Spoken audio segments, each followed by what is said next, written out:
ज़रा मैं चाहूँगा कि समर साहबा के पास भी हूँ, but before I go there, Ishaq साहब आज आपने वहाँ पर प्रोटेस्ट किया और अभी प्रोग्राम शुरू होने से पहले आप मुझे बता रहे थे कि मुसलसल वाक़यात हुए जिसके ऊपर आपने इस हॉस्पिटल के अंदर प्रोटेस्ट करते रहे हैं।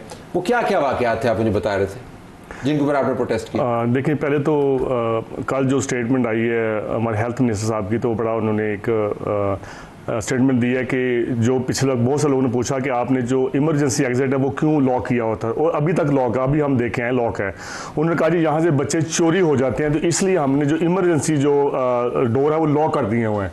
आप मुझे बताएंगे डज इट मेक सेंस कि एक हेल्थ मिनिस्टर इतनी बड़ी स्टेटमेंट दे रहा है और बड़ा मुस्ताक है, बड़े फनी वे में स्टेटमेंट दे रहा है, जिसके ऊपर ऑब्वियसली अवाम का रिएक्शन आया, सिविल सोसाइटी का रिएक्शन आया कि बच्चे चोरी हुए थे। हाँ हुए थे, बच्चे चोरी हुए थे, ही नोज वेरी वेल। उसके ऊपर हमने प्रोटेस्ट किया था कि भाई क्यों हुए हैं, क्या रीजन थी, क्या वजह थी बच्चे चोरी हुए हैं।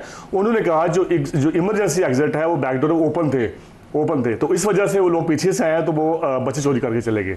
अब मुझे बताएं कि इतना बड़ा हॉस्पिटल, और इस्लामाबाद में हॉस्पिटल कहीं बलूचिस्तान में नहीं है, केपीके में नहीं है, कश्मीर में नहीं है, ये इस्लामाबाद टेरिटरी में है, जहाँ पे should be safe sound secure, वहाँ पे सिक्योरिटी होनी चाहिए। आराम से बता रहे हैं बच्चे चोरी, वो बड़े आराम से बता रहे हैं, बड़ा इजीली, यानी कि ऐसा ही उनके कोई मजम्मत नहीं है, कोई उनके चेहरे पे कोई ऐसी कफियत नहीं है। हम एज ए सिविल सोसाइटी, चूहे भी तो पड़ गए थे बच्चों, वो क्या? एग्जैक्टली, वो फैमिली हॉस्पिटल था, वहाँ पे भी क्या हुआ कि असल बात हम बार बार करते हैं नेग्लिजेंसी की, कि आप जब लापरवाही करते हैं तो बच्चों को अनअटेंडेड, अच्छा देखिए ये बड़ा इंसेंटिव केयर यूनिट होता है, बड़ा निगहदाश्त बच्चों का होता है कि यहाँ पे 24 आवर डॉक्टर ने बैठना है along with paramedic staff, along with the nurse, क्योंकि उनको आप एक सेकंड के लिए अपने अकेले नहीं छोड़ सकते। Eyes on them all the time. तो उसमें क्या हुआ कि उसमें जो होली फैमिली में है उन्होंने तो अनअटेंडेड बच्चों को छोड़ा, तो बच्चे आके चूहे आके उनकी उंगलियां खा गए। बट जब उन्होंने हैंड ओवर किया, पेरेंट को पता चला कि बच्चों की उंगली खाई, उन्होंने कैसे किया, जब वो इन्वेस्टिगेट किया तो पता चला चूहे खाया। अब मुझे बताएं खुदारा, इस्लामाबाद में इस तरह का हॉस्पिटल इस तरह की चीजें हो रही हैं, चूहे खा रहे हैं, बच्चे चोरी किए जा रहे हैं, और आप कल का वाक़या देखें कि 14 बच्चे जुलूस के साथ उनकी शहादत हुई है। अच्छा, let me go to government now. मैं ज़रा आपका पॉइंट ऑफ व्यू जानना चाहूँगा, ये क्यों हो रहा है? क्या हमारे पास वक्त नहीं है, हमारी तरजीहात नहीं है, हमें नज़र नहीं आता?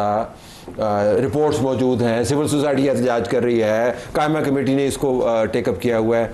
आपके ख्याल में क्या चीज़ है जो रोकती है बुनियादी काम करने से? देखिए तलत, आपने मुझे यहाँ पे एज गवर्नमेंट रिप्रेजेंटेटिव बुलाया, लेकिन I would like to be a mother today. और मेरे अपना बेटा जब 10 दिनों का था तो 10 दिन के लिए my first born was admitted in PIMS and मतलब they saved his life। लेकिन मैं तो कल इतने ट्रॉमा में थी क्योंकि I've seen my own share of झुलसी हुई bodies come to my own house। It's a something you can never overcome, वो जो ट्रॉमा। और फिर मैं सोच रही थी कि आज 14 घरों में वो क़यामत आई होगी, माओ ने कैसे रिएक्ट किया होगा, इतने इतने बच्चों की लाशें लाइक। और मुझे बहुत एज अ मदर बहुत दुख हुआ कि कोई अस्पताल का अमला ना था, ना किसी ने एफर्ट की बच्चों को बचाने की। इतना तो आई थिंक कोई जानवर भी जल रहा होता तो आपका एक ह्यूमन इंस्टिंक्ट होता है कि हाथ डाल के उसको बचा दे। नोबडी फ्रॉम द अमला, we don't know how many were present and not present. Nobody was scratched, nobody was burnt, nobody was treated for even a slight minor burn. कोई effort उन्होंने कोशिश की। बाकी अब अगर उन बच्चों में we understand that it was full of cylinders and the place blew up very fast, लेकिन इनकी तरफ से क्या वो था। और फिर जो हॉस्पिटल की वो थी, देखिए इसमें कुछ बातों पे हमें पॉलिटिक्स नहीं करनी चाहिए। डॉक्टर अमजद साहब यहाँ पे बैठे हुए, उनको याद होगा एक ज़माने में कोरोना के टाइम में KTH में एक वाक़या हुआ था, Khyber teaching hospital Peshawar, where oxygen cylinders ran out and 7 people gasped to death in the provincial capital। एक हुआ बना 4-5 दिन and we all moved on। The politicians become the whipping dogs। I'm not मैं उनको सफा नहीं करी हेल्थ मिनिस्टर को। आजकल ये महीना जो है वंडर बॉयज के लिए जरा भारी महीना रहा है, पहले एक के लिए फिर दूसरे के लिए। So it's not a good time to be a wonder boy. But देखिए there are many people involved in this hospital who have not done their duty, whose names are not known to the public, किसी के पास इतनी जरूरत नहीं है कि वो कहे कि जी मेरी जिम्मेदारी तो नहीं बनती, लेकिन मैं एक्सेप्ट करता हूं। असेंबली हम इस इशू पे सारे इकट्ठे हो जाए। डॉक्टर साहब की पार्टी इकट्ठी हो जाए, इनकी पार्टी इकट्ठी हो जाए, हम उन बच्चों के लिए इकट्ठे हो जाए और हम वो प्रेशर डालें, हम भी अपनी गवर्नमेंट पे वो प्रेशर डालें। कोर फाइंडिंग डॉक्टर साहब आज क्या है? आप वहाँ पे विजिट तो सिर्फ नहीं करनी होगी, ज़रा आपने रिपोर्ट मुरतब करनी होगी।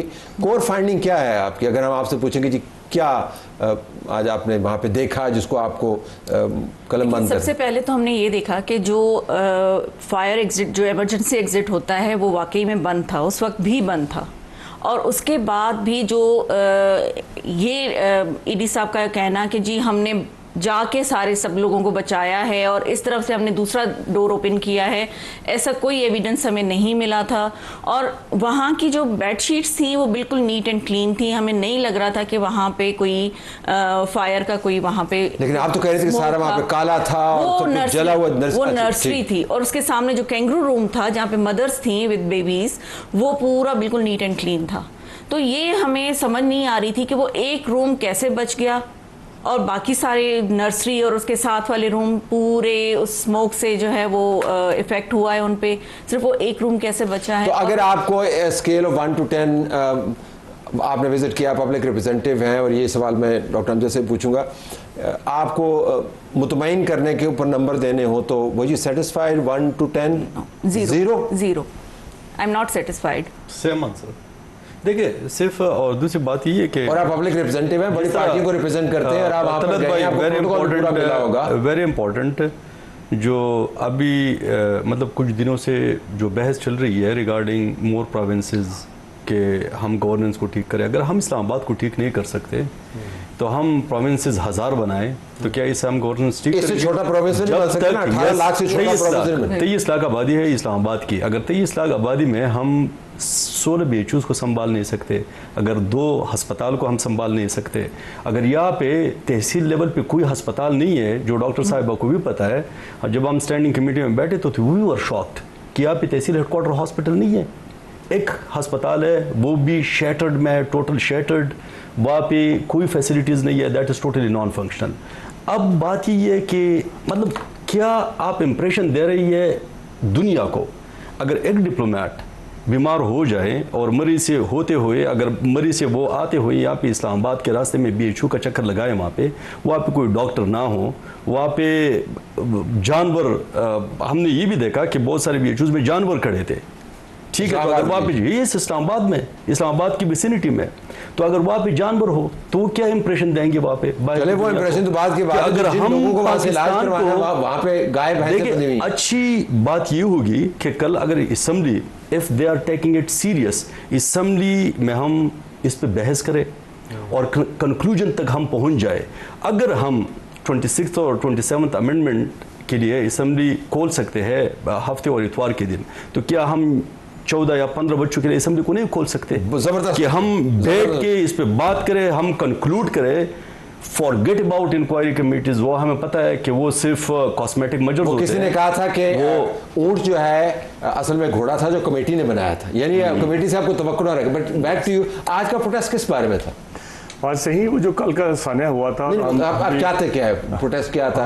हम यही चाहते हैं कि जितनी जल्दी इसके ऊपर जो बच्चों की डेथ हुई है, उनकी पेरेंट्स हैं, उनकी आज भी माएँ बैठी हुई थी, उनको इंसाफ मिले और इसके लिए कोई इंसाफ मिले और वे फॉरवर्ड हो। देखिए इमरजेंसी हम कहते हैं किसी वक्त भी आ सकती है और कुड भी यानी इमरजेंसी ना हो सकती है, लेकिन इमरजेंसी की आपका प्रोटोकॉल क्या है? वहाँ पे आपने हेल्थ सेफ्टी का जो मैकेनिज्म होता है वो भी फॉलो नहीं किया। वहाँ पे देखेंगे कोई इमरजेंसी अलार्म, कोई वहाँ पे कोई क्या कहते हैं कि फायर सेंटेंशन कोई नहीं था, कोई आग के अलाता नहीं थे, और ना ही जो जितना भी अमला था, स्टाफ था जो वहाँ पर प्रेजेंट नहीं था। लेकिन हमने भी मुझसे पूछा तो वो they are not well train, they are not well equipped, they are not well inform. उनको वो जो सर साहब ने कहा कि हमने भी बताया कि ड्रिल होती है, हर महीने के बाद ड्रिल होती है, 2 महीने ड्रिल होती है, हर डिपार्टमेंट कैटेगरी की होती है, लेकिन किसी की भी ड्रिल नहीं हुई। अच्छा, ये जरूरी है कि आप पिम्स को दोबारा से रीडिफाइन करने की जरूरत, रीडिफाइन नहीं बल्कि उस पिम्स मुखफ़फ़ किस चीज़ का है? वो है Pakistan institute protocol institute of medical sciences. Medical sciences medical sciences का ये इंस्टीट्यूट है, मतलब यहाँ से दूसरे इदारों के लिए आपने गाइडलाइंस फराहम करनी है, यहाँ पर आपने रिसर्च करनी है। ये तो एक आइडियल किस्म की सिचुएशन हो। So I am just trying to understand कि ये क्यों नहीं हो पा रहा। देखिए, जो पिम्स अस्पताल का इंतजामिया है उन्होंने तो रिजाइन देने से ही इनकार कर दिया है। जो एग्जीक्यूटिव डायरेक्टर आपसे राना स्कंदर से मुलाकात हुई थी, इतनी उनमें जुर्रत नहीं थी, इतनी उनमें हौसला नहीं था। उन्होंने कहा जी कि इखलाकी बुनियादों पर इस्तीफा देने से मैंने इनकार कर दिया। हमने डिमांड ही दोनों के लिए की थी कि मिनिस्टर साहब भी और ईडी साहब भी इखलाकी तो उन्होंने आपको कहा कि इखलाकी बुनियाद तो खत्म हो गई, तो फिर इसके बाद बुनियाद कौन सी, ठुड्डा मार के निकालना होगा ना। इखलाकी बुनियाद अगर खत्म हो गई, खत्म हो गई, नेक्स्ट ऑप्शन यही है ना। फिर देखिए, मैं आपको एक बात बताऊं, इट्स नॉट इनफ कि इन लोगों को बर्खास्त कर दिया जाए, इनको जॉब से हटा दिया जाए। ये तब licence, no, they should go to jail. Yes. Because this is a murder, this is negligence, negligence has led to murder। लोगों के बच्चे मर गए, आधों के तो नाम भी नहीं थे तलत साहब, वो इस दुनिया में आए, उनका नाम भी किसी ने नहीं रखा और वो अपनी कब्रों में चले गए। तो जब हम इनके लिए इंसाफ नहीं मांग सकते, कोई जेल में नहीं जाएगा, all of them should be tried. क्यों सिर्फ अदालतों में हम एक दूसरे को ट्राई कर रहे होंगे, डॉक्टर साहब के ऊपर मैं केस बनाऊंगी, वो मेरे ऊपर केस बनाएंगे, हम क्यों इन लोगों के ऊपर केस क्यों नहीं बनाते? जस्ट बिकॉज इनका नाम लोगों को नहीं पता, इनका चेहरा रिकग्नाइजेबल नहीं है, तो ये सब कुछ करके निकल जाएंगे सोसाइटी में। When we catch somebody and hold them culpable, then people will be scared and एक और चीज भी ऐड करें कि हम जब वहाँ पहुंचे हैं तो हमारी जो सोर्सेस थी और जो वहाँ पे कुछ रिलेटिव्स बैठे हुए थे, उन्होंने हमें ये बताया कि ये आग लगने से पहले जी ये बता रहे हैं कि 14 to 15 बेबीज वहाँ पे थे, वो मोर देन 40 to 50 बेबीज थे। ओके, 14-15 बेबीज नहीं थे। तो वो चीज हमने जी, अच्छा, अब उसमें चूंकि हम और विदाउट डीएनए बेबीज कैसे हैंड ओवर हुए हैं, ये भी इस वजह से ये बड़ा अहम सवाल है कि पेरेंट्स कहाँ पर हैं। चूँकि हमने ऐसे केसेस काफ़ी सारे देखे हुए हैं जिसके अंदर मैस कैजुअलिटीज़ होती है, तो अमूमन जो पब्लिक का बयानिया है उसको मैं केयरफुली एवेलुएट करूँगा। जो सबसे बड़ा क्लेमेंट है वो तो वो पेरेंट्स हैं। अगर 40 बच्चे हैं तो फिर पेरेंट्स को सामने आना चाहिए। फ़िलहाल हमारे पास जो डॉक्यूमेंटेड है वो 14 बच्चों के पेरेंट्स डॉक्यूमेंटेड हैं, लेकिन वो पेरेंट्स कहाँ पर हैं ये भी प्रोग्राम के एक हिस्से में टेकअप करेंगे। वे फॉरवर्ड क्या है, वज़ीर कानून ने हमें बताया है कि जो कमेटी है इसकी फाइंडिंग्स के बाद तमाम हालात सामने आ जाएंगे, दूध का दूध और पानी का पानी हो जाएगा। अब उस कमेटी से हम क्या तवक्को करते हैं, इस दौरान हमने सीखा क्या इस तमाम वाक़े से, इसके ऊपर हम बात करेंगे।